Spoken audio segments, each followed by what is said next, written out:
Good morning everyone, চলো তোমাদের সাথে একটা নতুন মিনি ব্লগ শেয়ার করা যাক।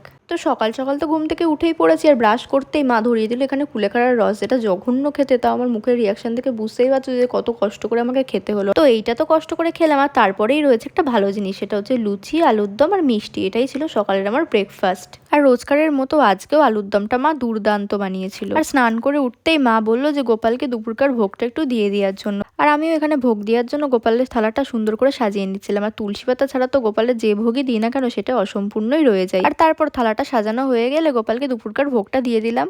আর এই দেখো, এটা হচ্ছে আমার দুটো গোপাল ভাই, কি সুন্দর না? এমনিতে তো আমি বজরংবলীজির পুজো করে রোজই হনুমান চালিসা পড়ি, কিন্তু আজকে দেখলাম মিষ্টি যখন আছে, এটা জল মিষ্টি দিয়ে আজকে পুজোটা করি। তাই বজরংবলীজির পুজো সেরে তারপরে মহাদেবকে আরতি করে পুজো কমপ্লিট করলাম। আর জানো তো, দুপুরবেলা আমার নর্মাল ভাত না একদম খেতে ইচ্ছা করছিল না, তাই ডিম, ক্যাপসিকাম, আলু, পেঁয়াজ দিয়ে সুন্দর করে ভাত ভাজা বানিয়েছিলাম। তো দুপুরবেলা সেটাই খেয়েছিলাম। আর সন্ধ্যাবেলা না আমি একটুখানি বেরিয়েছিলাম, তো ভাবলাম বাড়ি ফেরার সময় রাত্রের খাবারটা খেয়ে একেবারে বাড়ি ফেরা যাক। তো গেছিলাম একটা রেস্টুরেন্টে খাওয়ার জন্য, আর গিয়ে অর্ডার করেছিলাম বাটার তন্দুরি রুটি আর পনির বাটার মশলা স্যালাড। আর এখানে আমি প্রায়ই আসি, কারণ এখানকার খাবারের টেস্ট আমার খুব ভালো লাগে। তো রোজকারের মতন আজকেও খাবারের টেস্টগুলো ছিল অসাধারণ খেতে। আর তারপর খাওয়া কমপ্লিট করে সোজা চলে গেছিলাম বাড়ি। আর আজকের ভিডিওটা আমি এখানেই শেষ করলাম। দেখা হবে পরের ভিডিওতে। ভিডিওটা যদি ভালো লাগে তাহলে ভিডিওটাতে লাইক করে চ্যানেলটা সাবস্ক্রাইব করে দিও। সবাইকে বাই।